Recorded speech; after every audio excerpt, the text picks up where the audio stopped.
Calmez-vous, madame, ça va bien se passer. Anti-clash. Je voudrais d'abord que vous vous calmiez, ce qui nous ferait plaisir. C'est rétrograde. Vous êtes dingue. Non, oui, je trouve ça normal que les gens puissent s'exprimer. De toute façon, vous ne m'écoutez pas, donc... C'est vous qui êtes dingue. Anti-clash. Lessive de la part. Laissez-nous parler.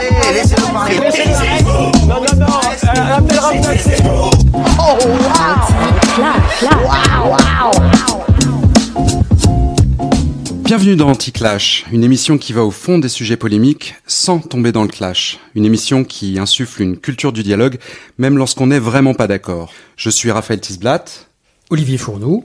Le thème que nous allons aborder aujourd'hui, c'est celui des nouvelles luttes de la jeunesse pour l'égalité, notamment celles qui ont trait aux identités de genre, d'orientation sexuelle, de race par exemple. Quel sens donner à ces nouvelles formes de lutte que nous voyons s'exprimer dans nos sociétés contemporaines ? Quel sens et quel nom leur donner ? Parce qu'il semble assez difficile de trouver un mot neutre entre les promoteurs et les détracteurs de ces mouvements. Il y a une guerre idéologique qui empiète directement sur la sémantique et nous conduit au clash rien qu'en évoquant les termes possibles du débat. On pense évidemment au wokisme ou à la cancel culture, qui sont des termes surtout utilisés par les adversaires de ces supposés mouvements, supposés parce qu'en fait jamais vraiment homogènes. Et comme souvent dans les débats très polarisants, tous ont tendance à rejeter sur l'autre l'anathème du fascisme ou de l'intolérance. Mais au-delà des mots, y a-t-il une dictature des minorités, une fièvre identitaire ou bien plutôt une réaction paranoïaque ? Qui est empêché de s'exprimer dans notre pays ? Qui est victime de violence ? Qui est le plus menacé ? Est-ce que ce sont les hommes blancs ? Est-ce que ce sont les minorités ? Le plus grand risque pour notre cohésion sociale vient-il des luttes minoritaires ou de la domination majoritaire ? En fait, comment comprendre les nouveaux féminismes, les nouveaux antiracismes et les luttes actuelles pour les minorités ? Alors, pour en dialoguer aujourd'hui, nous avons deux invités que nous remercions de nous rejoindre. Vous venez tous les deux du monde académique. Isabelle Barbéris, bonjour. Bonjour. Vous êtes maître de conférence en art du spectacle à l'université Diderot et vous avez publié en 2022 Panique identitaire, sous-titre « Nouvelles esthétiques de la foire aux identités » aux presses universitaires de France. François Cusset, bonjour. Bonjour. Vous êtes professeur de civilisation américaine à l'université de Nanterre et vous avez publié en 2023 La haine de l'émancipation, sous-titre Debout la jeunesse du monde, chez Gallimard, collection Tract. François Cusset, dans votre haine de l'émancipation, vous répondez que ces nouvelles luttes sont, je cite, une bonne nouvelle. Pour vous, il y a encore aujourd'hui à se libérer de domination indue. Par exemple, celle de la masculinité violente, réactionnaire, vulgaire, de ceux que vous appelez, je cite, les mâles blancs énervés. Il y a aussi à se révolter contre le racisme ordinaire, qui discrimine à l'embauche, qui insulte, qui heurte l'idéal d'égalité de la République. Et vous pensez que ces luttes relèvent d'un universalisme à renouveler, capable de prendre ses distances avec ce que vous appelez le vieil universalisme, qui en resterait à des pétitions de principe, mais n'œuvrerait guère pour la justice réelle. Pour vous, Isabelle Barbéris, dans Panique identitaire, ces nouvelles luttes vous apparaissent tendanciellement, à des nuances près, comme plutôt régressives. D'abord du fait d'un repli identitaire et communautariste que vous diagnostiquez sur des cas précis. Le risque est celui d'une ornière dans laquelle on s'embourbe par des assignations, par exemple de genre ou de couleur de peau. Là, je cite, passion du self nous entraîne dans une course à la différenciation où chacun cultive sa différence comme son bien le plus précieux, y compris son bien marketing, à marketer, à la mode, disons, libérale américaine, pour se vendre soi, jusqu'à même se complaire dans ce que vous appelez, je cite, le chic ultime de l'identitarisme sans identité. Alors des différences existent entre vos deux livres, qui du reste n'abordent pas ces problématiques exactement sous le même prisme disciplinaire. Vous nous en direz un peu plus. Et il y a aussi des convergences entre vous, que nous avons notées à la lecture, comme par exemple une certaine critique de dérive de ces luttes, ainsi que une critique de la société néolibérale et consumériste qui est la nôtre. Alors ce que nous aimerions un peu comprendre avec vous, en dialoguant, c'est un petit peu cette danse des écarts et des rapprochements entre vous. C'est ça qui nous intéresse. Pour éclairer les enjeux de cette controverse qui évidemment dépasse vos deux livres, mais que vous abordez avec vos points de vue spécifiques de chercheurs. Alors, on va rentrer dans le vif du sujet tout de suite. Peut-être en posant une question d'abord à Isabelle Barberis. Une des choses que vous dites dans votre ouvrage et qui vous fait critiquer justement certains de ces nouveaux mouvements, en tout cas certains des moyens qui sont utilisés, c'est que vous dites que finalement l'extrême droite et l'extrême gauche ou l'ultra gauche identitaire finissent par produire des caricatures, vous dites mimétiques, similairement violentes. Est-ce que vous pourriez nous expliquer un petit peu ce que vous voulez dire par là, et si vous avez des exemples, et puis on laissera François Cusset ensuite répondre. Alors, si j'ai des exemples, ils viendront du monde des arts et de la culture, puisque ce sont là que je trouve mes objets de recherche, et c'est ce qui définit mon périmètre de réflexion, contrairement au livre de François Cusset, qui est vraiment une réflexion plus large et politologique.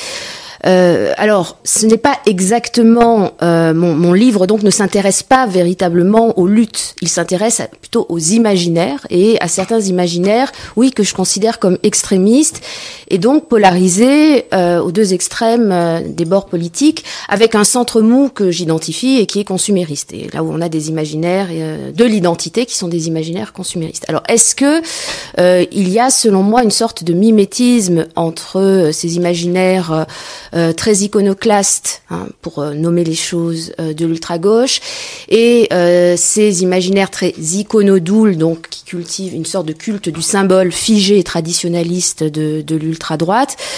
Pas vraiment, parce que déjà je viens de dire qu'ils étaient opposés et donc radicalement différents. Le fait qu'ils se regardent en miroir n'est pas totalement faux, puisque ils se nourrissent, selon moi, l'un l'autre, et que la question du mimétisme, par contre, je l'aborde plutôt comme un dérivé déjà du narcissisme consumériste, qui fait aussi l'objet d'une partie de mon ouvrage. Alors, par contre, je veux pas complètement botter en touche, en vous disant que je ne mets pas un petit peu sur le même plan certaines dérives d'ultra-gauche et certaines dérives d'ultra-droite. C'est vrai que mon effort intellectuel ces dernières années s'est attaché à critiquer ce que j'estime être des dérives identitaires situées sur l'échiquier politique de gauche, parce que, comme beaucoup de gens qui ont un petit peu la même sensibilité que moi, j'estime évidemment que c'est du grain à moudre pour l'extrême droite, ce qui ne veut pas dire que mon souci principal actuellement et factuellement ne soit pas cette montée de l'extrême droite. C'est le sujet très classique, très souvent abordé, de l'abandon de la gauche à la droite, de certains sujets, comme ça a souvent été dit, celui de la laïcité, celui de l'universalisme. On pourra revenir sur nos définitions de l'universalisme, mais aussi, je pense, sur le terrain des arts et de la création, la question des publics, la question de l'accessibilité, ou même la question, j'en ai parlé, du symbolique, puisque ce que j'identifie dans ce livre, ce sont des formes de désublimation symbolique, qui ont lieu essentiellement dans le monde de la culture, qui est un monde où la plupart des acteurs sont des acteurs qui ont des imaginaires de gauche. Voilà un petit peu pour vous répondre sur la question du mimétisme. Mais oui, c'est bien un effet de ricochet que j'essaie d'appréhender et qui m'inquiète. Donc je concède qu'il y a une part de vérité. Voilà. Par exemple, quand j'analyse la série Lupin et les réactions que cette série où un amateur de Maurice Leblanc joué par Omar Sy et que le personnage principal de cette série télé, j'essaye d'analyser la manière effectivement la réaction que ça a pu donner lieu sur les réseaux sociaux, des réactions racistes. D'ailleurs moi c'est une série qui m'a plutôt amusée, mais en fait ma position c'est de dire, un petit peu comme dans toujours l'image que je convoque des Irénies, il faut être délicat lorsque l'on joue avec des imaginaires sexués et des imaginaires racialisés. La série d'Omar Sy, voilà. Mais par exemple, j'évoque aussi le cas d'une série d'un téléfilm de la BBC dont le personnage principal est Anne Boleyn. Déjà, j'observe et je décris la manière dont ces nouveaux imaginaires racialisés occupent une grande partie de la production culturelle et aussi les réactions que ça suscite. François Cusset, qu'est-ce que vous auriez envie de dire ? Je pense que vous êtes en désaccord assez profond avec cette analyse. Oui, vous ne serez pas surpris. Disons que dans le moment politique et historique dans lequel on est aujourd'hui, il faut prendre ses responsabilités. On est dans un moment de montée graduelle, très rapide, mondiale, des droites fortes, enfin des ultra-droites, je sais pas comment les appeler. Il y a à la fois des droites réactionnaires classiques, mais alliées à des extrêmes droites qui prennent le pouvoir, qui sont soit aux portes du pouvoir, soit qui les prennent, qui ont réussi à modifier intégralement l'espace public et à faire que ces questions, les questions qui qui obsèdent ces mouvements politiques et qu'elles formulent dans leurs propres termes, occupent finalement l'espace public, à la fois celui des réseaux sociaux et celui des médias grand public. Et en face, de l'autre côté, donc ce que je veux dire, c'est que derrière ces ultra-droites, il y a bien sûr la question nationale, la fierté patriote, et effectivement, par provocation et par habile stratégie de communication, une sorte de retour à l'homme blanc fier de ses traditions dans un monde où tous les repères se perdent. Et en face, vraiment pour bien expliquer en quoi on ne peut pas, selon moi, les renvoyer dos à dos, et c'est une grave faute politique de le faire, en face on a d'abord une immense diversité de cas et de positions. On n'a pas un rapport à l'identité unique. C'est d'ailleurs pour ça que le mot gauche est compliqué. Parce que la gauche, entre parenthèses, la gauche politique et la gauche intellectuelle est extrêmement divisée sur ces questions. Je vous rappelle que la critique la plus forte de ces nouvelles luttes minoritaires, qu'elles soient féministes ou antiracistes, peut venir souvent de la gauche, y compris de la gauche marxiste. Les marxistes sont pas à l'aise du tout avec ces questions-là. Donc, on est dans une situation de danger mondial, de guerre idéologique, et on a deux forces qui n'ont rien à voir, qu'on ne peut pas mettre en symétrie, entre lesquelles il n'y a pas de mimétisme, puisque d'un côté, on a une force qui est dans l'affirmation d'une identité discriminée, c'est-à-dire que l'identité qui existe, c'est celle qui est discriminée, c'est celle qui a été produite par des stéréotypes, par une histoire coloniale, par le sexisme depuis des millénaires. Donc, puisqu'il y a stéréotype, cette identité stéréotypée se lève et veut résister aux stéréotypes ou à la discrimination. Et en face, on a une identité qui n'est pas discriminée, qui prétend être dépassée et oubliée à cause du fait qu'il y aurait trop de LGBT ou d'antiracistes. Non, une identité qui est à la fois l'identité nationale, l'identité blanche, européenne, occidentale, une identité qui est effectivement au crépuscule, d'un millénaire, de 2 millénaires de pouvoir, d'accord. Donc, et puis j'ajoute, parce que c'est là qu'est la principale différence, c'est même pas historique. D'un côté, on a une guerre de mots, du côté de cet ensemble d'affirmations identitaires et minoritaires qui se battent sur les mots, on y reviendra, qui se battent sur justement la nomination, sur ces questions de catégorie identitaire, peut-être contestables, excusez-moi d'être grossier. On se remet, comme il y a des décennies, à casser du PD le soir à la sortie des discothèques. On se remet à ratonner, excusez là aussi le langage de la guerre d'Algérie, les réfugiés qui essaieraient de passer la frontière, comme les groupes identitaires d'ultra-droite se sentent à l'aise pour le faire ces temps-ci, puisqu'il y a 90 députés d'extrême droite au Parlement. Donc vous voyez ce que je veux dire ? D'un côté, il y a une violence directe, qui peut être celle des régimes en question, Bolsonaro, Trump, Orban, même Narendra Modi en Inde, dans un autre sens. Et en face, on n'a pas un danger pour la civilisation, comme nous le disent les bons esprits.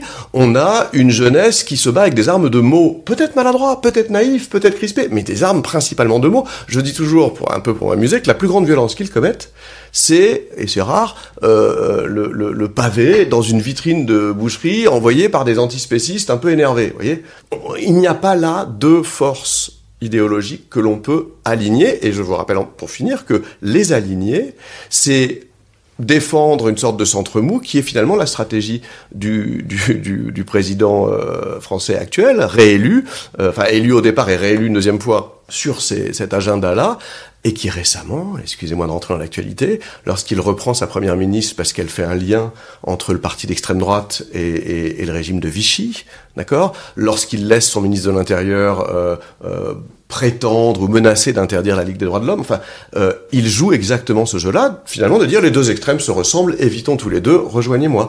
On ne peut pas faire ça dans le contexte de guerre idéologique et réelle qui ravage le monde aujourd'hui. Alors, j'aimerais rebondir sur un point que vous avez soulevé, François Cusset, et faire un coup de zoom, et vous donner la parole à tous les deux sur ce coup de zoom. À un moment, vous parlez d'une fragmentation des conceptions de l'identité à gauche, et vous relevez là une faiblesse, finalement, derrière cet émiettement des conceptions de l'identité. Sujet que, Isabelle, vous avez traité fortement dans votre livre, le sujet de l'identité. Sur cette question de la fragmentation des conceptions de l'identité à gauche, est-ce que je pourrais avoir vos deux points de vue en essayant de creuser là où vous pourriez être en accord et là où, sur ce sujet, vous seriez en écart, disons, pour pas dire en désaccord. Est-ce qu'il y a déjà fragmentation où est-ce qu'il y a guerre et opposition, puisque en fait François Cusset propose d'avoir une lecture très agonistique, donc qui conflictualise les choses effectivement avec je reprends vos termes, prenons nos responsabilités, et aujourd'hui c'est la montée de l'extrême droite. Moi, j'ai toujours du mal avec ces systèmes d'opposition binaire. Attention, je suis pas du tout en train de dire que mon interlocuteur est dans le binarisme, mais quand même, là, on est en train de plaquer sur une réflexion, une opposition politique qui est extrêmement binaire. Je pense qu'on peut aussi enrichir la réflexion avec une pensée du paradoxe. Et que c'est justement de cette marginalisation de la pensée du paradoxe, autrement dit, comment la gauche elle-même, par son propre comportement, c'est ce que j'ai déjà dit tout à l'heure, a nourri cet effet boule de neige. C'est une manière, selon moi, et ma manière en tout cas, de prendre mes responsabilités.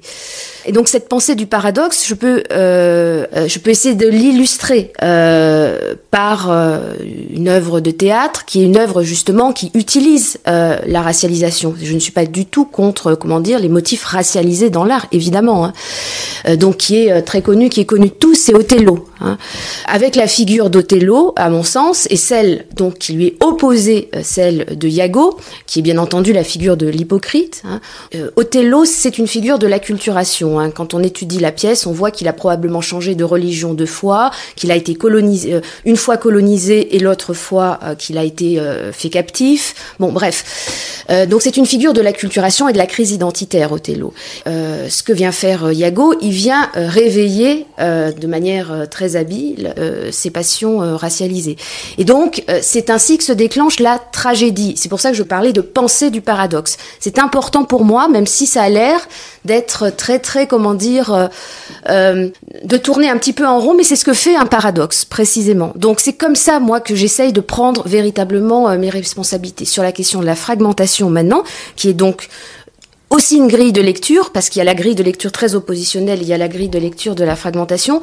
Là, on peut passer, par exemple, au sujet de l'intersectionnalité, parce que l'intersectionnalité, c'est la modalité, le registre de la lutte aujourd'hui, qui essaye d'assembler ces identités fragmentaires autour d'objets, de sujets communs, et qui peuvent être effectivement la défense des droits des femmes, la défense des immigrés, des étrangers.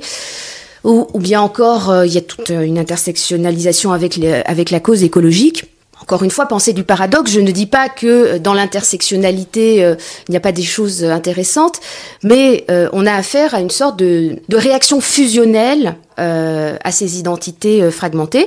Et donc, peut-être suis-je un petit peu trop cartésienne, mais cette manière de faire fusionner juste des oppositions, un petit peu selon la méthode mélanchoniste, un petit peu de l'agrégation, les agrégats, tout ça étant très numérique aussi, l'agrégation des colères, aboutit, je peux donner des exemples, à des aberrations. Il y a des choses qui sont, selon moi, dangereuses et populistes. Et j'ai dit le mot populisme parce qu'une autre grille de lecture que celle oppositionnelle qui est présentée par François Cusset pourrait tendre à dire qu'aujourd'hui, la menace, c'est la réunion des extrêmes. C'est ce qui s'est passé en Italie, c'est ce qui s'est passé aussi en partie en Hongrie. Donc cette extrême droite, et pour moi, je ne mets pas LFI et l'extrême droite sur le même plan. Ce n'est pas mimétique dans ce sens-là, mais de fait, politiquement, aujourd'hui, ce sont ces populismes qui constituent un danger et qui sont fusionnels. Je ne vais pas redire à quel point pour moi il n'y a pas d'axe rouge-brun, puisque c'est bien de ça dont vous parlez dans votre livre, et qu'il est encore une fois dangereux politiquement et même moralement d'imaginer qu'on puisse même les aligner dans la même phrase, ou alors c'est un langage de policier, vous savez, les policiers ils disent la gauche pastèque, parce que c'est à la fois rouge et vert, ou l'axe rouge-brun quand les gilets jaunes, effectivement on voit des jeunes d'extrême droite et des jeunes d'extrême gauche retourner des voitures ensemble. Mais en dehors de ces constats empiriques, non évidemment, puisque l'histoire moderne et l'histoire de leur guerre à mort. Donc c'est vraiment ça qu'il faut dire.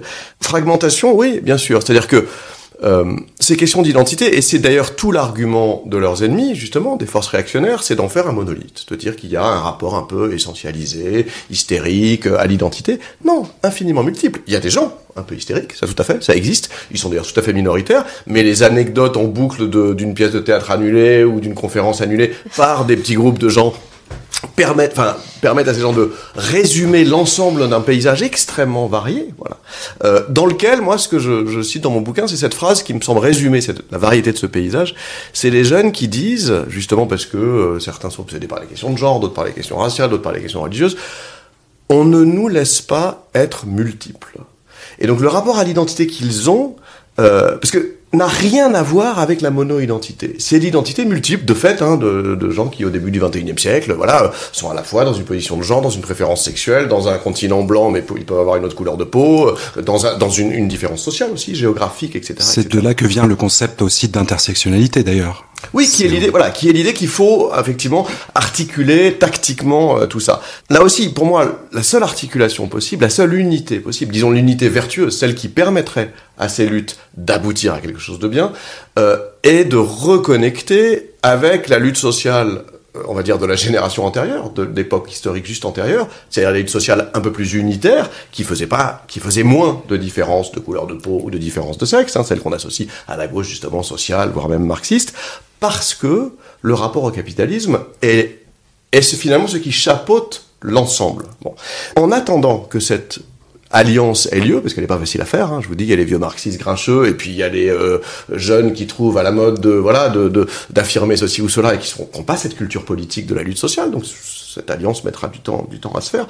En attendant, je le répète, nous sommes en guerre. Et moi, je veux vraiment insister sur un point, c'est que là aussi, les bons esprits qui disent mais qu'est-ce qu'ils veulent, c'est quoi ces caprices, c'est quoi ces censures et ces envies de changer, je sais pas quoi, de genre mais nous vivons une régression dans l'histoire moderne où beaucoup des acquis et des conquêtes, en gros de la deuxième moitié du XXe siècle, sur ces questions-là, émancipation des femmes, reconnaissance des droits des homosexuels, fin de la colonisation qui voulait quand même dire qu'on s'entendrait un peu mieux entre gens de couleur et Europe blanche qui les avait colonisés, bon.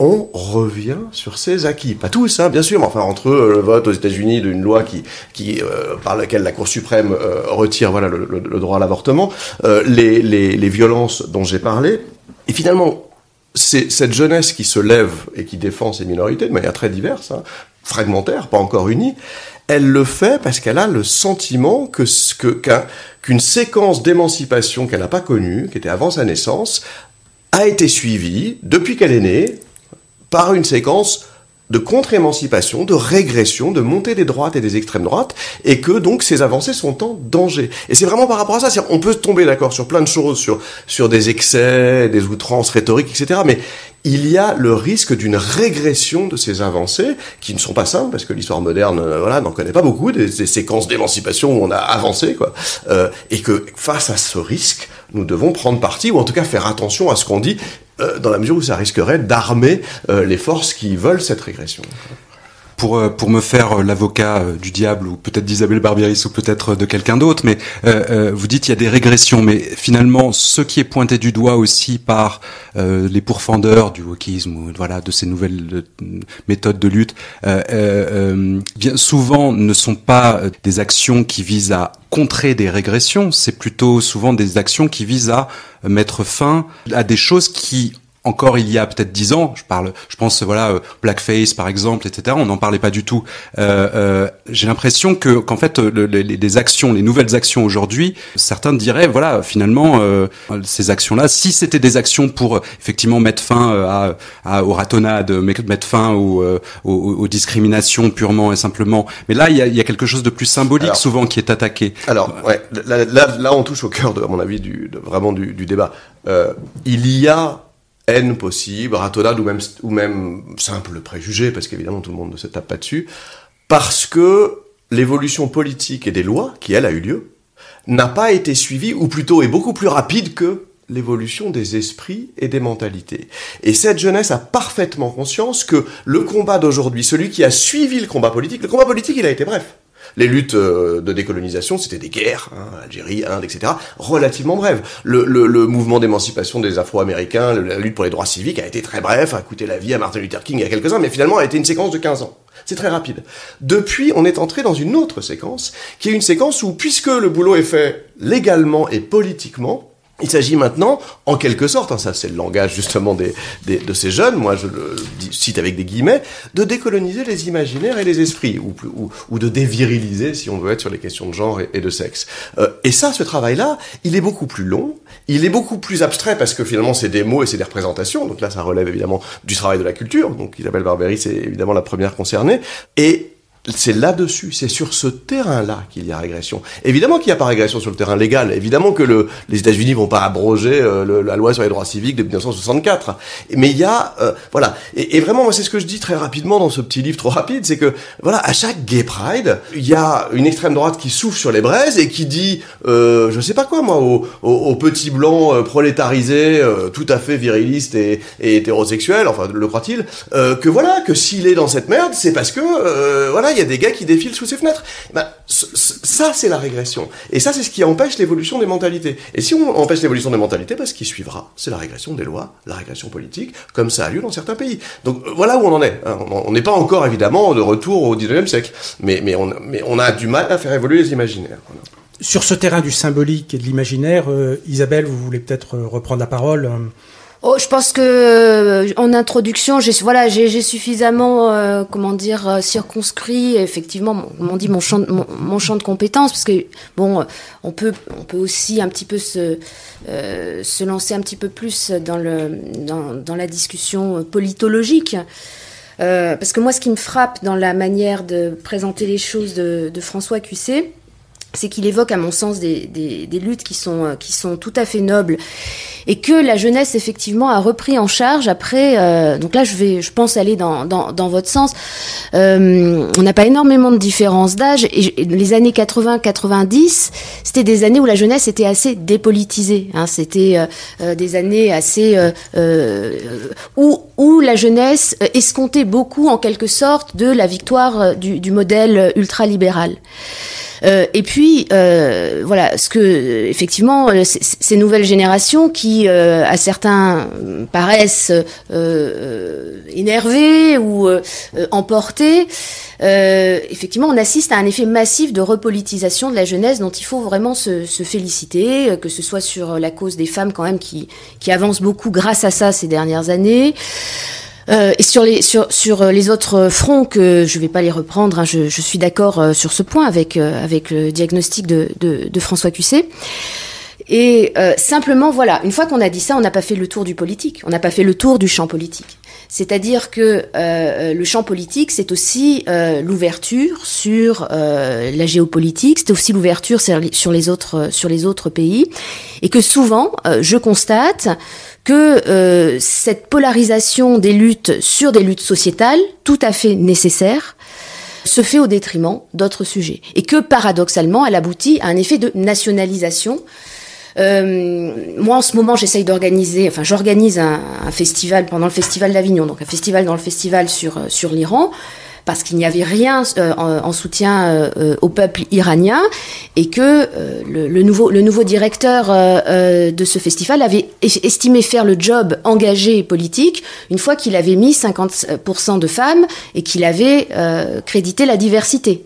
Qu'il avait fait une affiche avec justement, il y a rien sur l'Ukraine et il y a rien concernant l'Iran. Une des choses qu'on a en commun avec François Cuissé, c'est qu'on est en contact avec les étudiants et qu'on surveille des amphis, on le sait. Voilà. Et je pense que c'est important pour garder aussi de la souplesse intellectuelle, parce que dans la partie vraiment réactionnaire du débat, c'est souvent des intellectuels qui sont déconnectés effectivement de la jeunesse. Et ça, c'est important. Et ça se traduit par des identitarismes générationnels, effectivement anti-jeunes. L'identitarisme anti-vieux existe aussi. Il n'est pas forcément beaucoup plus agréable. Dans cet effet de repolitisation massif, il y a aussi des angles morts. L'antisémitisme aussi est un angle mort. La nouvelle génération, et on va pas dire que c'est quand même quelque chose qui n'est pas d'actualité. Et moi, j'aimerais bien aussi que dans le champ politique, où il y a la montée de l'extrême droite, mais voilà, il y a aussi eu des attentats, il y a aussi eu les gilets jaunes, il y a aussi tout ça qui occupe le champ politique, qui ne doit pas forcément être notre seule préoccupation, mais qui est aussi là. C'est-à-dire, comment on fait aussi pour ne pas jouer les luttes sociétales contre cette autre phénoménologie politique, parce que dans les débats, on a souvent tendance à parler soit de l'un, soit de l'autre, et pas d'essayer de penser ensemble. Or, lorsqu'on regarde la controverse actuelle, donc si l'on en revient un peu à la tarte à la crème des woke contre les anti-woke, c'est vrai que voilà, d'un côté on va être aficionado de lutte sociétale, et de l'autre côté on va être complètement obnubilé par les attentats ou les gilets jaunes. Est-ce que on peut penser ensemble, essayer de construire un modèle émancipateur qui pense ensemble ces demandes de reconnaissance? Voilà, mais j'ai pas la réponse. Déjà un point, alors effectivement de convergence, mais j'allais dire naturel, parce que c'est même pas là idéologique. Moi, le point de départ de mon bouquin, c'est de dire, il ne s'agit pas de prendre parti pour ou contre la jeunesse, qui serait complètement ridicule. Il s'agit de ne pas perdre le lien avec cette jeunesse, et il s'agit, avant même toute prise de parti et tout choix idéologique, de pragmatisme.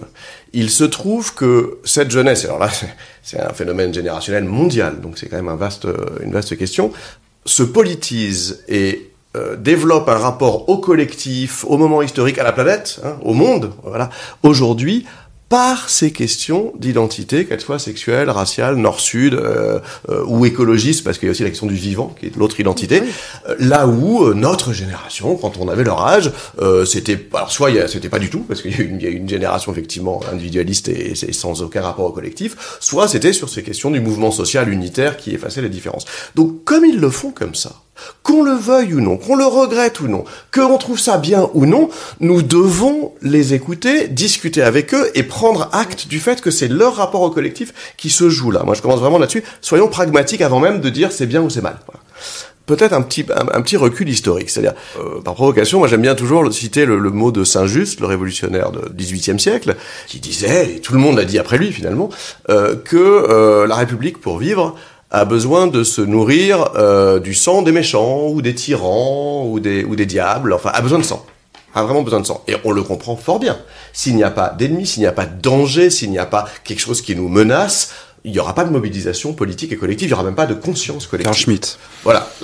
Non, je dirais pas, c'est pas ami-ennemi, justement. C'est la mobilisation collective avec les démocraties, les républiques, je sais pas comment les appeler, en tout cas les régimes dans lesquels nous vivons, nous en Europe, en Amérique, ou ont eu la chance, et là je suis un peu ironique, d'avoir un ennemi fabuleux pendant un long siècle. Fabuleux parce que c'était toujours le même et qu'il était vraiment méchant et qu'il avait un couteau entre les dents, qui était le communisme, dont on sera d'accord pour dire qu'il n'avait rien de communiste, puisque c'était l'Union soviétique qui était une dictature capitaliste d'État. Moi, le communisme, pour moi, c'est une belle idée, c'était pas du tout ce qu'ils ont fait. Mais en tout cas, c'était un véritable ennemi, puisque c'était tout simplement la deuxième puissance du monde qui s'étendait partout.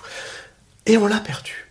On l'a perdu. Il s'est écroulé tout seul et on n'a plus d'ennemis. Et Saint-Just nous incitant à trouver des ennemis, moi je dis tout simplement que les droites, mais finalement aussi quelque part les gauches républicaines, enfin au moins les droites et les extrêmes droites, en ont inventé de toutes pièces un nouveau ennemi. Parce que oui, ces choses existent. Oui, la jeunesse se mobilise et est très sensible à ces questions-là. Mais en faire un monolithe et un danger pour la civilisation et une raison d'aller voter à droite ou à l'extrême droite, ça, c'est une invention de gens qui ont besoin d'un ennemi et qui en ont fabriqué un. Or, voilà, il me semble pas que ce soit du tout, en l'occurrence, un ennemi. Et pour finir, et je rejoins entièrement Isabelle Barry sur ce point, toutes ces questions ne doivent pas cacher l'essentiel, ne doivent pas être utilisées comme diversion, et c'est ce qu'on fait souvent. Moi, j'aime beaucoup ce terme-là, je sais pas, on est quelques-uns à l'employer, de woke washing. Vous savez, il y a le greenwashing, les boîtes qui... Je connaissais pas. Voilà, vous voyez, donc le greenwashing, c'est les compagnies pétrolières qui aident l'environnement, mais en fait, elles le détruisent, l'environnement. Le woke washing, c'est d'accord, c'est au niveau niveau global, le wokewashing, en fait, Benetton, avec ses stratégies de la diversité, mais en fait, combien il y a de noirs et de femmes dans le comité de direction, c'est ça la vraie question, même si leurs campagnes de publicité sont totalement non, etc. Et l'usage de ces débats et de ces polémiques, qui marchent très bien, parce que ça enflamme les réseaux sociaux, pour cacher l'essentiel. Moi, je donne toujours un exemple, ce qui me concerne en tant qu'universitaire, c'est, mais il y en a plein des comme ça, mais il y en a un département d'université en Angleterre qui a voulu cacher le fait qu'ils ont supprimé 100 postes titulaires, 100 postes de profs, c'est énorme sur l'université, c'est énorme.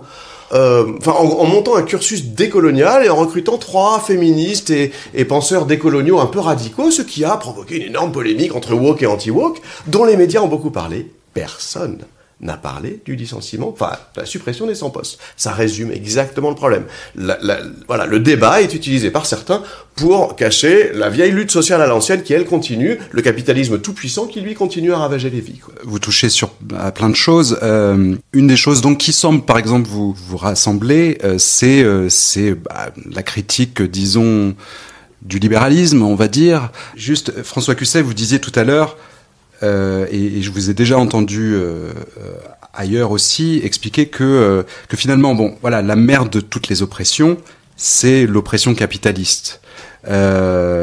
Mais que les mouvements d'émancipation actuels, de la jeunesse notamment, ne le voient pas forcément. Enfin, vous avez dit ailleurs, je crois, que l'intersectionnalité qui se résume à la convergence entre antiracisme, antisexisme, etc., sans prendre en compte l'anticapitalisme, se trompe, selon vous. Mais alors, est-ce que, vous disiez, finalement, c'est aussi une question de temps, ils vont peut-être s'en rendre compte.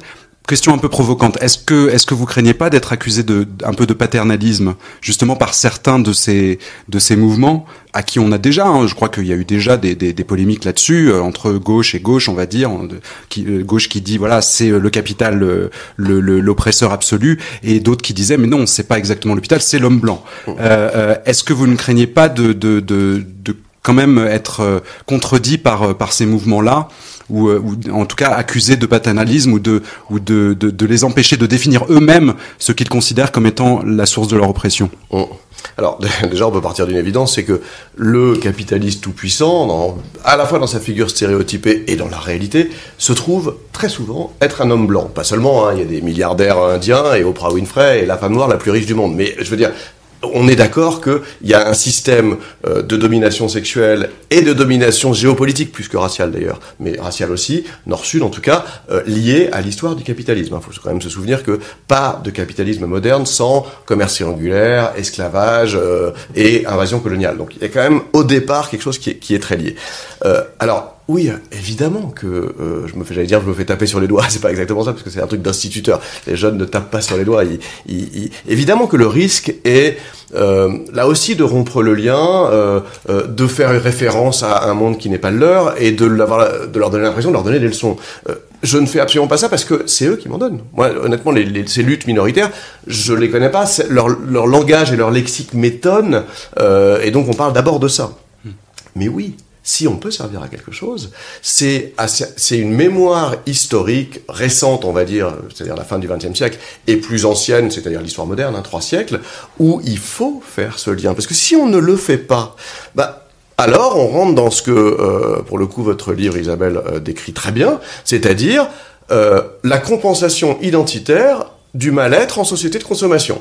Je suis pas le gagnant de la course au succès, j'ai pas la voiture des voisins, ou je suis et je vais compenser du côté d'une affirmation identitaire cet échec qui est un échec d'abord lié à l'oppression par le capital. Si on fait pas ce lien, effectivement, on peut tirer une ligne qui va du prolétariat opprimé par le capital à une hystérie identitaire qui peut aller jusqu'au salafisme, pourquoi pas.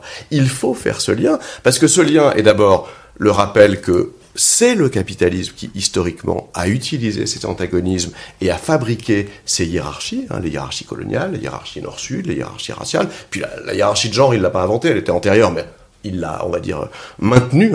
Même si évidemment il a mis de l'eau dans son vin et que parce que si vous voulez on est en société de consommation, donc quand on se rend compte que les immigrés aussi peuvent consommer, que quand on se rend compte au 19e et début du 20e siècle que les femmes aussi peuvent consommer, d'ailleurs sont en général les prescriptrices de la consommation, etc. Bon, donc on va étendre sous prétexte de devenir sympa et woke, on va étendre les segments de marché, ça va jusqu'au marketing multiculturel, pourquoi pas, voilà, les milliardaires de la nourriture halal ou de la soul food américaine, voilà, noire américaine. Donc, le capitalisme a un intérêt à ça. Donc, il est essentiel que le lien soit fait, et il n'est pas facile à faire, et c'est tout le problème de cette génération-là, entre la lutte anticapitaliste, parce que c'est le capitalisme qui maintient les hiérarchies, qui détruit la planète du point de vue de l'écologie, et qui est né comme machine de guerre contre les minorités, d'accord ?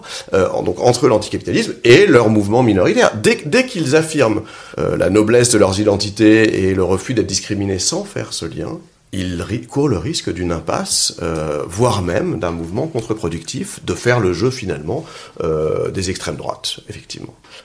Voilà. Mais moi, ce que je dis, et ce que je dis trop vite dans mon petit bouquin, c'est que ce lien, sur le terrain, beaucoup le font. Des associations de banlieue, des associations féministes. On peut même donner des exemples un peu extrêmes. C'est-à-dire, il y a des groupes queer et gays et lesbiens qui disent le capitalisme est une machine de production et de reproduction. Donc, ce qui est au cœur du capitalisme depuis toujours, c'est faire des enfants pour reproduire un certain ordre patriarcal. Donc, eux, ils font un lien entre production, le truc qui se fait dans les usines et qui enrichit les capitalistes, et reproduction, qui est ce que les hétérosexuels font, voilà, en se reproduisant. Voilà. Pourquoi pas ? On peut faire tous ces liens-là. Tous les liens sont bons à prendre du moment qu'on ne sépare pas la lutte contre les discriminations et pour les minorités et la lutte contre le cadre extérieur et général de la domination mondiale qui est le capitalisme néolibéral actuel. Isabelle Barbierès, vous prenez les choses d'un autre angle en quelque sorte. Vous avez l'air de dire dans votre livre que les luttes identitaires, qui prennent l'identité au cœur un peu de leur philosophie, de leur analyse, sont intrinsèquement liées au libéralisme, au consumérisme, au marketing.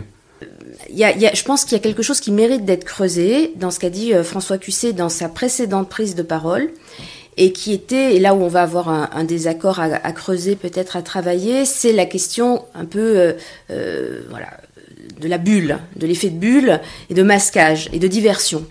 Parce qu'effectivement, là, de ce point de vue-là, on va pas être d'accord. C'est-à-dire, pour François Cusset, oui, il y a des excès, mais c'est extrêmement sporadique et c'est monté en épingle. Il y a ce phénomène, donc, de diversion et de masquage.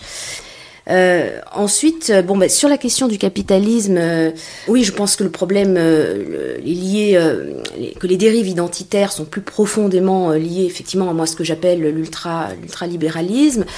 Le développement là de François Cusset, tendanciellement, je suis pas une amie du capitalisme, simplement, je vois bien aussi que c'est un mot qui sert aussi à des formes de réductionnisme, et que sous le capitalisme, on va entendre l'Occident, on va entendre... C'est aussi un mot, capitalisme peut devenir rapidement une hétérodésignation pour dire, égal Occident, égal homme blanc. Je suis éminemment consciente du masculinisme présent dans les pays occidentaux, donc dans des pays blancs, et particulièrement énervée d'ailleurs à ce sujet-là, mais il y a des tas d'autres formes de masculinisme aussi. Là, je m'exprime à titre personnel, puisque c'était aussi une ouverture possible du débat. J'ai très longtemps vécu dans des quartiers difficiles, j'ai enseigné dans des zones de violence, j'ai eu vraiment affaire à ces quartiers qu'on dit pudiquement populaires, qui sont extrêmement compliqués, où je me suis installée aussi par, peut-être par wokisme quand j'étais plus jeune, par envie d'altérité, par envie de rencontre, et aussi pour des raisons économiques. Mais encore une fois, on a affaire à des dualismes qui sont anti-universalistes. À un moment donné, c'est aussi une question de respect de l'autre, d'inclure chacun quand on formule une critique. quand on émet des critères, etc. Voilà.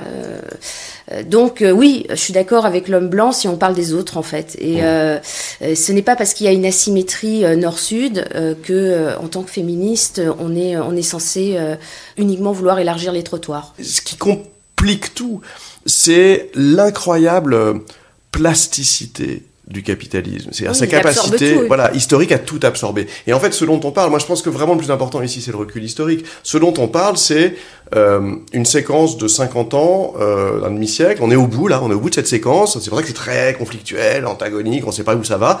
Mais une séquence qui commence par la récupération des beaux slogans et des belles luttes émancipatrices des années 60-70, celles qui étaient quand même l'affirmation de la jeunesse, le rock'n'roll, la liberté sexuelle, mais aussi la décolonisation, enfin des vrais acquis, des vraies choses, par le capitalisme, par des médias malins, par des gens qui font du marketing, par des managers. Parce que les managers ont compris que si les gens font la grève dans les entreprises, on va être cool, se tutoyer, il faudra qu'il y ait plus de femmes et plus de minorités. Enfin, ils ont compris que c'était un moyen de remettre les gens au travail, et à l'ordre social d'être maintenu. Donc, cette récupération-là fait un tout nouveau capitalisme, celui du woke-washing, celui qui a l'air cool et sympathique, qui doit justement nous pousser à un effort, c'est peut-être cet effort que les jeunes parfois ont du mal à faire, de réflexion et de pour voir à travers et voir derrière ces stratégies ce qu'est vraiment ce capitalisme en termes d'oppression. C'est-à-dire que et là aussi, ce dont on parle, c'est-à-dire ce sexisme ou dans chaque pays il existe. C'est pour ça que moi je donne l'exemple de Narendra Modi, c'est-à-dire que dans chaque pays, il y a des pays qui sont des pays du Sud, dans lesquels il y a, au nom à la fois du marché et de valeurs ancestrales, guerre communautaire contre des minorités. En l'occurrence, c'est les musulmans en Inde, ils sont quand même 300 millions. Enfin, dans ce pays, c'est une minorité.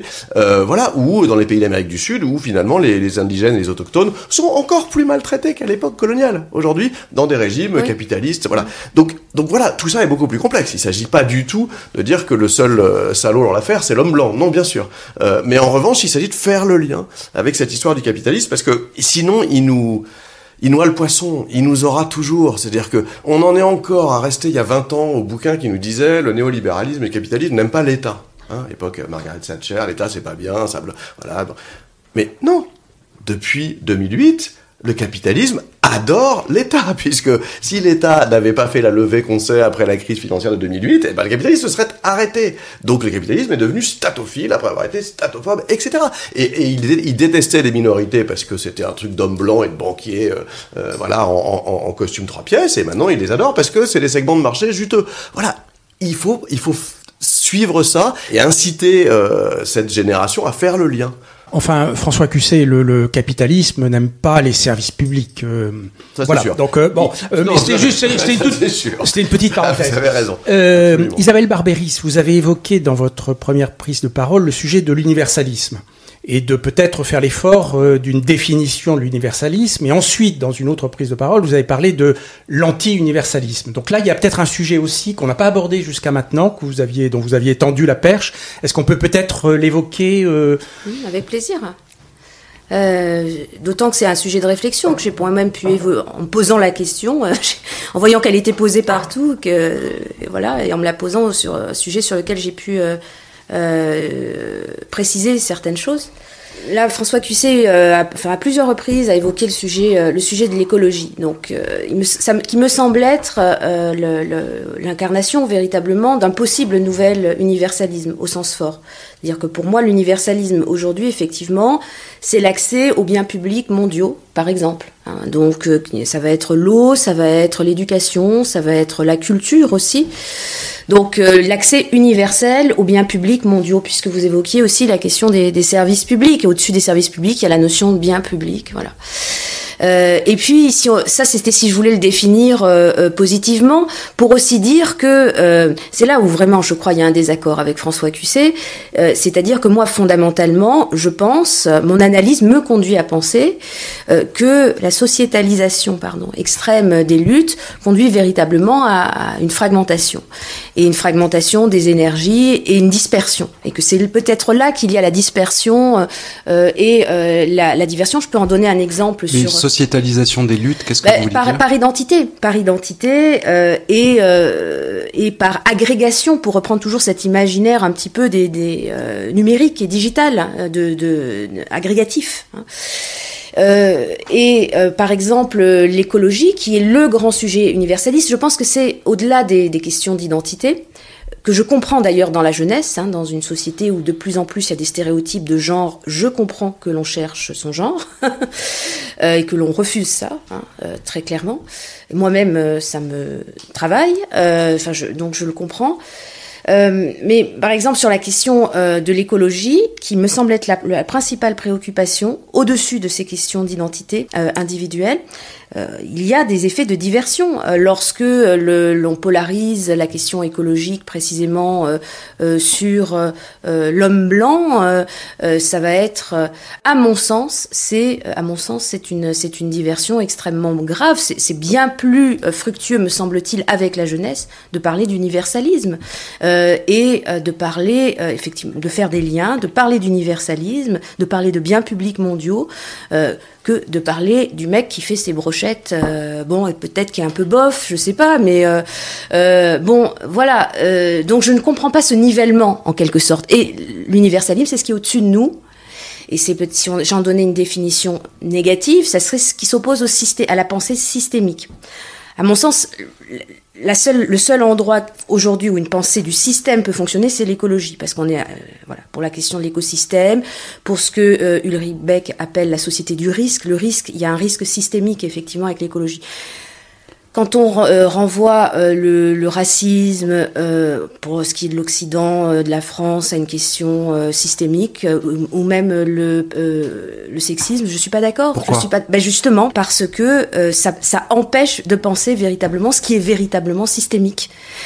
Donc l'universalisme, c'est ce qui nous fait sortir du systémique. Le système, c'est ce qui nie le sujet, c'est ce qui l'enferme dans un système culturel, dans un système religieux, dans un système économique, maintenant probablement aussi dans des systèmes technologiques.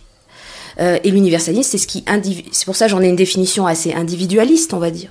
C'est ce qui nous permet aussi de sortir la tête du système pour nous rencontrer en tant qu'individus capables de critique et d'autocritique, et pas juste l'un ou juste l'autre, les deux en même temps. Un petit peu de pédagogie là-dessus, ça serait intéressant, je pense, parce qu'effectivement, on est dans des paradoxes aussi peut-être argumentatifs. L'universalisme serait à visée individualiste, et en même temps, alors que le systémisme, enfin, selon vous en tout cas, tendrait à noyer un peu l'individu dans la masse et donc nous empêcher de penser le réel, on va dire.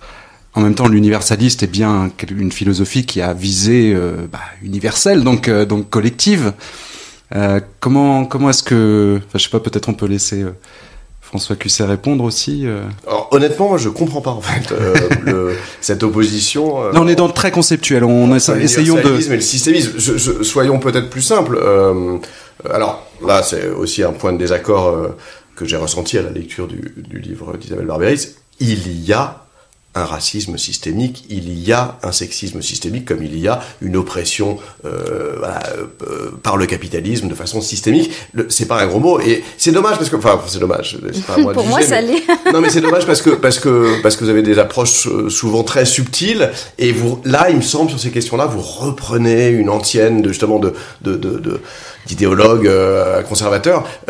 Oui, bien sûr. C'est l'idée qu'il y a un racisme systémique, c'est l'idée que il y a un racisme non intentionnel, qu'il y a un racisme lié aux lois, à l'histoire, aux structures, à un inconscient collectif, et non pas juste au fait que je suis agacé par la femme en burqa dans la rue. On est tous d'accord. Donc, enfin bon, simplement, ce que je veux dire, donc ça, je ferme la parenthèse, parce que c'est pas l'objet. Là, l'objet, c'est l'universel. Pour moi, l'opposition, elle n'est pas entre systémisme et universalisme. Je dirais de manière un peu étrange qu'elle est entre universalisme et universel.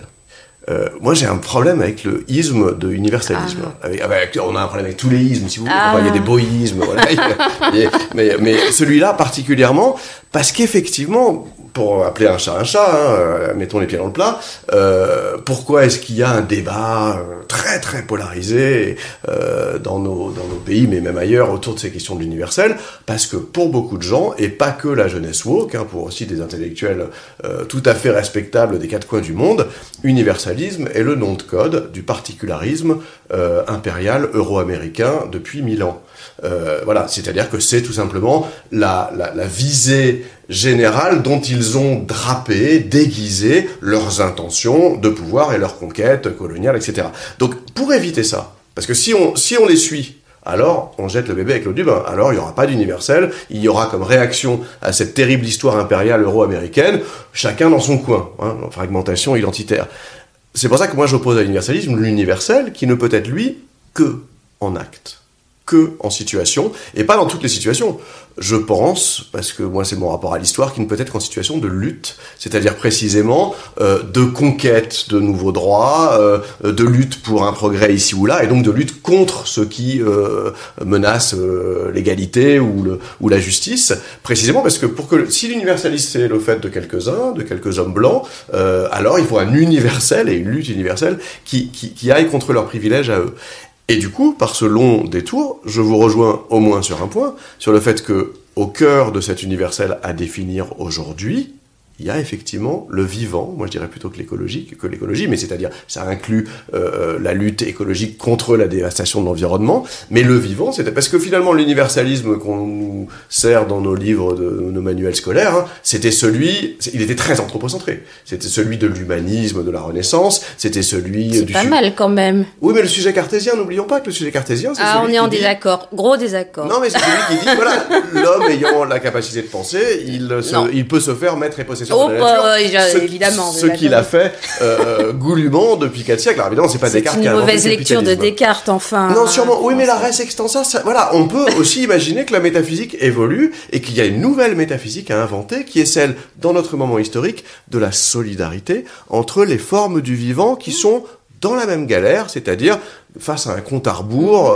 qui est celui peut-être pas de la catastrophe. Vous avez raison, les collapsologistes se mettent plein d'argent dans les poches avec l'idée de la fin du monde.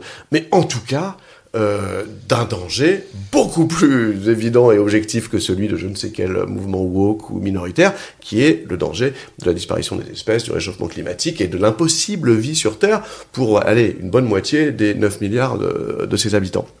Là, il y a un universel, et là, il y a une lutte en acte qui est de fait universelle. Et d'ailleurs, chez les jeunes, il y a cette espèce d'universel spontané qui est qu'ils comprennent ce langage-là chez des gens dont ils ne partagent pas la langue mais qui sont de leur génération. Ils communiquent sur les réseaux sociaux autour de ces questions-là et aux quatre coins du monde, alors peut-être pas partout mais presque aux quatre coins du monde, ils ramassent des déchets sur une plage. Enfin, ils ont ces réflexes qui aussi naïfs soient-ils par ailleurs, fait vraiment partie de leur ADN. Et c'est vrai que d'ailleurs ils nous en veulent beaucoup puisque tout ça, c'est de notre faute, ce qui est un peu plus compliqué en vérité, mais voilà. Donc universel, oui, universalisme, non. Pour vous, l'universalisme, Isabelle Barberis, c'est pas un universalisme qui est marqué ethniquement ou ni c'est ce qui permet. On est tous marqués ethniquement, culturellement, politiquement, culturellement. Enfin, on est tous économiquement, on est tous dans des dispositifs. Même effectivement l'homme de l'universel abstrait qui peut effectivement qui connaît ses caricatures et qui prétend en permanence sans être au-dessus, en quelque sorte, au-dessus de la mêlée.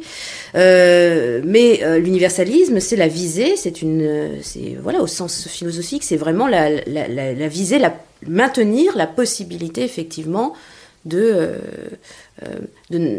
pouvoir qu'il y a un espace en dehors du systémique.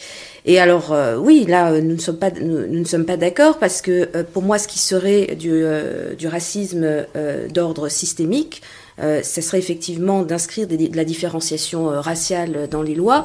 Donc ça serait par exemple la question des quotas ethniques. Alors en même temps, d'aucuns disent que le système, c'est pas forcément un système juridique, ça peut être un système sociologique. C'est imaginaire, c'est les ça peut être, oui, non, mais alors là-dessus on on est d'accord. Mais d'ailleurs, il n'y a aucun fond de différence entre institutionnel et les imaginaires, systémique. à part dans les totalitarismes, ils sont quand même pas systémiques. Il reste quand même, il peut y avoir des imaginaires communautaires, mais les imaginaires, quand même, c'est ce qui caractérise la singularité.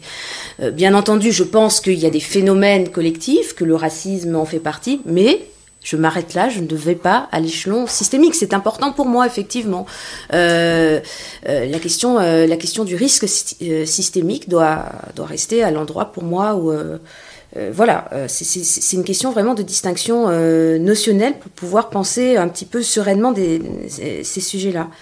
Et puis, ensuite, puisque c'était par rapport à l'exemple des plages... qui était mentionné à titre un petit peu, voilà, pour personnifier un petit peu ce souci du vivant. Oui, il y a ce genre de gestes-là, mais il y a aussi des gestes de panique dans la nouvelle génération. Et je crois que c'est aussi notre devoir de pallier, de remédier à ça. Par exemple ? Quand il y a des entartages d'œuvres d'art, je pense que c'est un message complètement contre-productif. Et je ne m'en offusque pas, comment dire, en disant oh là là, c'est terrible, c'est Van Gogh, c'est notre culture, c'est notre sainte culture sacrée, etc. Mais voilà, le geste illustre en lui-même une forme de panique et surtout une forme de dualisme. On n'oppose pas la culture et le vivant. Enfin, c'est complètement, c'est une aberration. Voilà. Et c'est une aberration qui montre aussi qu'il y a dans les nouvelles luttes, je pense, et c'est notre rôle à nous, les plus anciens, de faire le lien. Il y a un phénomène d'amnésie, de petite amnésie. C'est pour ça que moi, si j'avais à parler de wokisme ou de réveillisme, je parlerais plutôt de réveillisme, c'est-à-dire voilà, il s'est quand même passé des choses dans les années 60 et dans les années 70 et parfois dans la génération actuelle, ils sont pas au courant, ce qui les amène à s'indigner du fait que Ariane Mnouchkine puisse faire du blackface. Alors je sais, là, ça a été un peu monté en épingle, tout ça. Et puis Ariane Mnouchkine s'en remet très bien.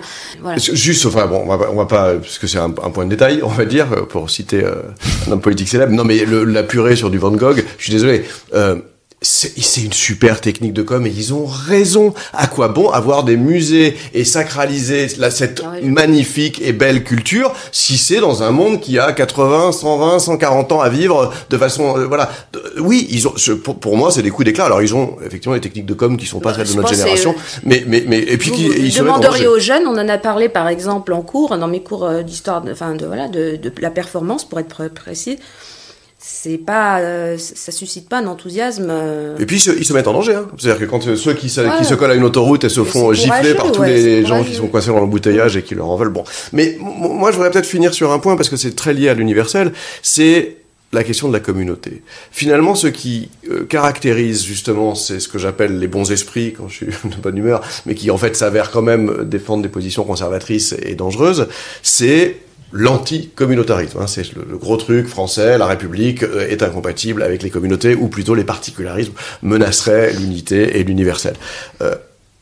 C'est étonnant parce qu'au début de votre livre, Isabelle Herveris, vous dites très justement qu'on pêche par manque de réflexion dialectique de nos jours, qu'on a du mal avec la dialectique. Oui.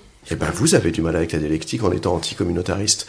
Pour moi, aujourd'hui, la communauté est le seul moyen d'accéder à l'universel. Pourquoi ? Parce que la communauté est le seul moyen de survivre à l'oppression capitaliste dont on est en train de parler, au compte à rebours écologique de la catastrophe dont on est en train de parler, à toutes ces pressions identitaires dans tous les sens, à condition qu'elle soit définie non pas comme un enclos fermé et une machine de guerre. C'est le principe du isme, vous-même vous l'avez dit. Non, donc... mais comme le point de départ. Communautarisme, non, mais communauté, oui, pareil. Comme le point de départ de la vie collective. Vous savez, aux États-Unis, ils parlent de community organizing, qui du coup n'est pas une communauté au sens racial ou sexuel. C'est pas des gens qui se ressemblent tous, c'est les gens du quartier. Oui, c'est les gens du quartier. Et les gens du quartier, c'est d'abord là que commence ce collectif. Et si on s'occupe pas du quartier, qui effectivement, qu'on le regrette ou pas, est souvent un quartier homogène du point de vue ethnique, racial, etc., parce que c'est comme ça que la ségrégation urbaine se fait dans nos pays. Voilà, si on commence pas par le quartier, empiriquement et pragmatiquement, il n'y aura pas de collectif. Et le collectif d'en haut, au nom de l'universel et des valeurs de la République, n'a jamais vraiment convaincu personne, sauf ceux qui n'ont pas besoin de communauté parce qu'ils sont justement là-haut et qu'ils dominent, et ne convainc pas les jeunes d'aujourd'hui, clairement. Donc, dialectiquement, réarticulons la communauté et l'universel. Oui, bon, critiquer le communautarisme, déjà, ce n'est pas nier l'utilité des communautés. Deuxièmement, il me semble que vous avez cité l'exemple des États-Unis. Il n'y a pas je dis pas qu'en France les communautés n'ont aucune utilité sociale, n'ont pas de bénéfices, mais effectivement c'est quand même un modèle très anglo-saxon qui est un modèle politique quand même complètement différent, par exemple où il n'y a pas de sécurité sociale, donc on est bien content effectivement de pouvoir compter sur le voisin au bout de la rue en cas de pépin. Je le dis très trivialement, mais parce que je connais un petit peu aussi ce système anglo-saxon et voilà, la communauté prend des sens quand même assez différents en fonction des pays où il s'applique. Et puis je distinguerais quand même deux types de communautés.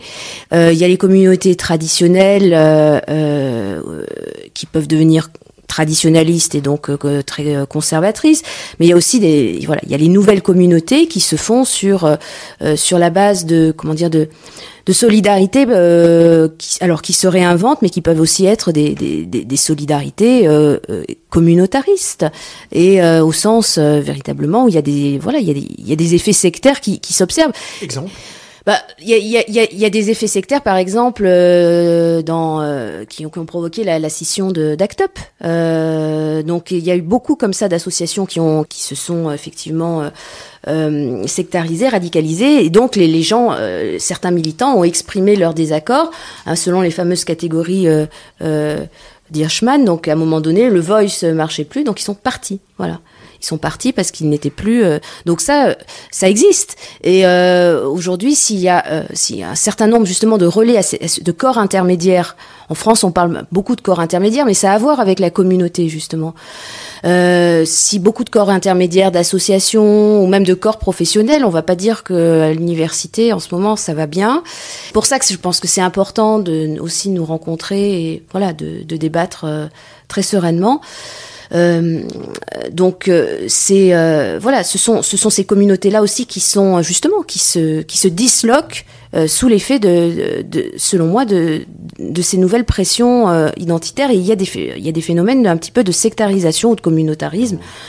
Mais ça n'a voilà. Mais juste, je suis d'accord, il faut un débat serein, c'est très difficile, mais il ne sera pas serein si votre exemple de sectarisme et de radicalisation, d'ailleurs je vous rappelle que ce mot est un mot largement inventé par le régime actuel en France, enfin c'était en l'occurrence sous Hollande, pour quand même mettre voilà, au départ c'était contre l'islam radical, voilà, en prison et ailleurs. Non, il y a toujours eu la lutte contre les sectes, c'est assez. Bien sûr, tout à fait. Mais je veux dire, il a permis de dire que les gens qui des vitrines de banque en tête de cortège étaient des radicaux, enfin de mettre tout le monde bout à bout. Mais c'est pas ça. Si votre exemple c'est Act Up, on va pas s'entendre, Isabelle. Parce que, il y a quand même eu une scission dans Act Up entre les universalistes et les anti-universalistes. Non, je pense que personne n'a employé ces termes-là. Ça, c'est vous qui les employez. Alors, un peu de pédagogie sur non, mais bien sûr, parce la que scission. Mais parce que les techniques, à la fois les techniques de lutte donc des associations d'aide aux malades du SIDA, il y a des débats là-dessus. Tout le monde n'est pas d'accord. Il y en a qui effectivement sont pour jouer à une logique très communautaire de la communauté gay, et d'autres qui sont pour armer les patients de toutes les maladies à venir, donc je sais pas si on peut dire universel. C'est génial ces débats-là, c'est génial. Act Up a préparé le terrain pour que nous résistions aux pandémies, au pouvoir médical, aux groupes pharmaceutiques. Enfin, ils ont fait un truc. Donc, mais pour revenir à la communauté, c'est pas ça, le mot qui nous manque, c'est l'ancrage. Parce que Act Up, en l'occurrence, sont pas très ancrés, ils font des performances, mais la communauté, c'est l'ancrage. Il est essentiel de réancrer les luttes, la résistance à la domination, le commun, voilà, pour éviter la catastrophe, de l'ancrer. Nous vivons dans un monde hors sol. Le capitalisme nous préfère hors sol, parce qu'effectivement, si on est bien ancré, on lui résistera mieux. D'ailleurs, on fait du troc. Vous voyez, je sais pas si je vous échange un cours d'anglais contre un, vous voyez, et puis vous me coiffez les cheveux. Bah, du coup, le capital, qu'est-ce qu'il gagne là-dedans? Donc, la communauté est un danger aussi pour le capital. Donc finalement, réancrer les luttes se fait localement par la communauté. On a besoin de cet ancrage, et l'ancrage finalement c'est l'enracinement, c'est le vivant. Alors pas l'enracinement au sens du retour à la terre et de la racine fasciste, pas du tout, l'inverse. Le lieu d'où l'on peut se battre, parce que si on se bat hors sol, on ne se bat pas. on vole, on plane et on n'existe pas. Voilà. Donc, et ça, la génération nouvelle, parce que moi j'ai du mal avec ces idées-là. Moi je suis hors sol. Moi je suis pas ancré parce que je suis d'une origine plutôt favorisée. Je suis un homme blanc plutôt bourgeois. Donc j'ai du mal avec ce langage-là et je les remercie de réenchanter la communauté au sens d'ancrage, parce que sans cette communauté-là, il n'y aura pas de lutte ancrée et pas de lutte efficace. Donc voilà, je crois plus à la nécessité d'ancrer les choses qu'à l'universel abstrait. C'est vrai moi j'ai ressenti effectivement une sorte de vraie différence de paradigme entre vos deux manières de penser. François Cusset, effectivement, parle d'ancrage. Il parle de la réalité, de là où on en est maintenant, de la réalité politique, de la réalité des différences de pouvoir. Et voilà, il dit aujourd'hui, on doit faire avec cette réalité de l'importance de l'identité, même si pour lui c'est pas l'horizon des événements. On doit faire avec ce qui parle à la jeunesse, et la jeunesse. Et ça a le mérite au moins de politiser la jeunesse, de les rapprocher de certains enjeux qui sont importants, de éventuellement faire face à la résurgence des extrêmes droites, etc. Et de s'approprier peut-être aussi la question écologique. C'est une question pratique, c'est une question et d'analyse politique aussi, où il dit le vrai danger, il n'est pas dans les excès que peuvent avoir certains mouvements d'ultra-gauche, il est dans les résurgences d'extrême droite au niveau européen et au niveau mondial.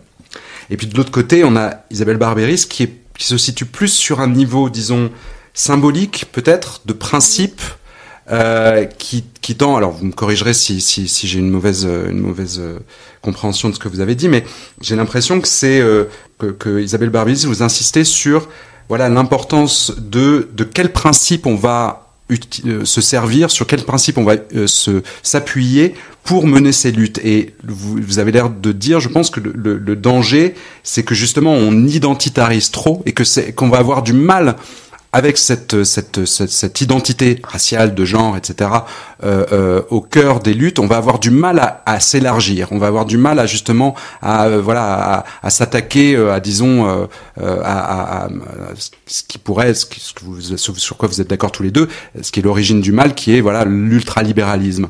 J'ai l'impression que pour François Cusset, c'est pas parfait, ce genre de lutte, mais au moins ça a le mérite d'exister, c'est un point de départ, et puis il y a des débats, etc. Et puis de toute façon, il faut bien faire quelque chose parce que le danger est vraiment plutôt du côté de l'extrême droite. Et pour vous, vous dites, pour faire la boucle, vous aviez l'air de mettre effectivement un petit peu dos à dos dans le sens de détecter ces jeux de miroir, effectivement, entre les luttes d'ultra-gauche et d'extrême droite, et de dire que donc le danger est aussi que ce mode d'action qui finalement utilise l'identité et qui reste d'être coincé dans cette identité. Non, je situe pas ma réflexion sur le plan symbolique. Je prends pour objet de réflexion, d'analyse des objets symboliques, puisque je travaille sur la culture et les arts. Mais ce sont des choses extrêmement concrètes, extrêmement présentes, extrêmement incarnées et incorporées. Et puis peut-être que ce à quoi François Cusset et moi réagissons ne se situe pas effectivement au même endroit, mais pour moi c'est extrêmement ancré. C'est-à-dire qu'on peut quasiment dater l'excroissance de l'extrême droite et plus largement des populismes au moment où la gauche abandonne son référentiel de gauche sociale, au moment où elle abandonne effectivement le combat sur la laïcité. On peut dater ça. Ça a été tellement dit et redit de Terra Nova, etc. Donc c'est tout à fait datable, c'est extrêmement ancré. Moi j'ai l'impression aussi de l'avoir vécu véritablement de l'intérieur. D'avoir vécu ce changement de référentiel. Et donc, tout en étant... Moi, j'ai vu effectivement que autour de moi, le référentiel est pas forcément là, je pense pas aux jeunes, je pense vraiment aux discours politiques, des partis, des leaders, et les questions de tactique changeaient considérablement. Donc c'est très datable. Et cette excroissance de l'extrême droite, pour moi, elle est en grande partie, il y a bien entendu des phénomènes économiques, des phénomènes technologiques, etc., mais elle est alimentée aussi par ça. Donc c'est très très ancré, je pense. Après que moi j'utilise ce que je sais faire, c'est-à-dire le décryptage culturel pour essayer de faire passer le message, c'est autre chose. Et c'est vrai que je pense aussi, François Cusset, il est politologue et il est historien des idées. Moi, je crois beaucoup aussi dans forcément, je travaille sur les arts, donc je crois dans l'importance du symbolique et que si nous n'avons pas les bonnes médiations symboliques, nous ne saurons pas faire. Voilà. C'est pour ça que on peut considérer que entarter une œuvre d'art, c'est un phénomène complètement anecdotique, mais c'est un effet, ça a été complètement surmédiatisé et c'est devenu la personnification, l'allégorie au grand bonheur, finalement, des mouvements climato-sceptiques, sans convaincre forcément tous les convaincus de la cause du vivant. Voilà, donc je pense que c'est très ancré là. Juste un mot de plus peut-être pour être sur quand même on est sur une ligne de crête là, et il y a des endroits de cette ligne de crête où on peut se retrouver. Moi, je pense qu'on est dans un moment politique où la révolution, le changement social et politique, s'il a lieu, sera d'extrême droite, sera fasciste. C'est-à-dire que on n'est pas dans un moment où il pourra être du bon côté. Pour moi, ce qui détermine le moment historique, c'est l'assaut sur le Capitole à Washington, ou c'est l'invasion des ministères à Brasilia. Ces images effrayantes, quoi. Donc, on est dans ce moment-là et qu'il faut discuter, réfléchir, s'engager en fonction de ce danger-là. Pour autant, et c'est là où voilà, malgré ça, et malgré ce danger extrême sur lequel où j'ai commencé, je vous rejoins sur au moins un point, c'est que l'art, la littérature, le théâtre, l'œuvre, enfin la création, l'exploration formelle du mystère d'être, comme vous voulez l'appeler, ne saurait, même dans ce moment historique particulier, être réductible à une cause politique. Et que donc moi, ma limite sur toutes ces questions-là, c'est, alors on n'a pas parlé, et tant mieux, la réécriture des livres en fonction d'un lexique qui est celui d'aujourd'hui alors qu'ils ont été écrits il y a 2 siècles. C'est-à-dire que le mystère de l'œuvre dépasse pour moi, c'est ce qui fait leur postérité, c'est ce qui fait qu'elle dure, voilà, les moments historiques dans lesquels elle se retrouve sollicitée, convoquée, brandie par des ennemis du moment, ce ne sera pas les mêmes dans 3 générations, et pourvu que les œuvres, elles, soient toujours étudiées. Donc, il y a un art engagé dans son époque, mais il n'est pas question de le réduire ou de le faire parler le langage d'une idéologie, de le réduire à la politique. Alors, François Cusset, Isabelle Barberis, nous avons 2 brèves questions à vous poser à titre de clôture. Raphaël. En quoi vos histoires personnelles informent vos points de vue ? Ça, c'est une question qui nous semble importante, parce que c'est vrai qu'on est très, intellectualisant, conceptualisant. Est-ce que vous pourriez nous dire de la manière dont votre histoire personnelle, votre identité peut-être, informe la manière dont vous abordez ce sujet ? Moi, il y a peut-être plusieurs choses très brièvement. Donc, je l'ai un petit peu évoqué tout à l'heure. Il y a le fait que, j'ai été enseignante dans le secondaire, en collège, en zone de violence. J'ai vécu très longtemps à Aubervilliers, dans un quartier extrêmement difficile, à côté d'une des mosquées aussi les plus médiatisées. Donc, j'ai aussi vu, la violence aussi monter. Donc, moi, j'ai vécu de 2000 à 2015, pendant 15 ans. La situation aussi extrêmement complexe, pour les femmes. Donc, toute cette expérience aussi qui était souvent très difficile à partager dans ma catégorie socio-professionnelle, parce que tout de suite, il y a énormément de tabous sur alors même que je veux dire, évidemment, si je suis allée travailler dans ces quartiers, etc., c'était aussi par engagement, mais il y a un énorme tabou sur ces sujets-là, et j'avoue que j'ai trouvé ça assez vraiment très hypocrite. Donc il y a aussi une sorte d'hypocrisie à laquelle je ne m'attendais pas, qui m'a heurtée, qui m'a conduite à évoluer aussi. Et puis c'est le dialogue permanent avec les étudiants, voir qu'ils changent, que nous devons aussi de changer, de continuer à dialoguer avec eux, comprendre effectivement aujourd'hui ce qui les habite du point de vue du refus de l'assignation de genre, et ou bien de ces nouvelles luttes sociétales. En fait, je suis très compréhensive à cet égard-là, mais il y a aussi des moments, par exemple, où je vois que même ma compréhension a ses limites, c'est-à-dire que je donne aussi des cours pratiques de théâtre. Donc là, on fait vraiment de la pratique théâtrale. Je fais ça depuis 25 ans. Donc, vous savez, dans un exercice de théâtre, on est conduit à se toucher. C'est tactile, mais c'est totalement neutre. Hein. Ce sont des exercices corporels qu'on fait, effectivement, comme on dit, pour chauffer l'espace. Et désormais, ces exercices, nous sommes c'est aussi la société post-Covid, mais il y a une sorte d'appréhension de l'autre qui est telle que les étudiants m'ont demandé, après cet exercice, le lendemain, donc ils s'étaient réunis, ils m'ont demandé, Madame, vous auriez dû nous prévenir qu'on allait nous toucher. Alors qu'ils sont quand même déjà dans un cursus de théâtre avancé, qu'ils vont au théâtre, qu'ils savent que au théâtre, il n'y a pas de théâtre sans corps. Hein. Mais quand même, c'était pas du tout évident pour eux. Alors, donc je leur ai fait remarquer que si je vous avais dit attention, vous allez vous toucher, ça aurait été pire. Alors, ils l'ont bien sûr compris. Et ils m'ont dit, mais non, pourquoi on s'est senti très très agressé? Alors je dis, je sais pas, mais pourquoi très très agressé? Je vous rappelle que l'objet de notre cours de théâtre, c'est de lire des poèmes iraniens qu'on va aller lire au Festival d'Avignon. Donc là, je vous raconte un cas récent. C'est elles qui sont très très agressées, et pas vous, parce que vous avez la possibilité de faire un cours de théâtre gratuitement avec des intervenants, etc.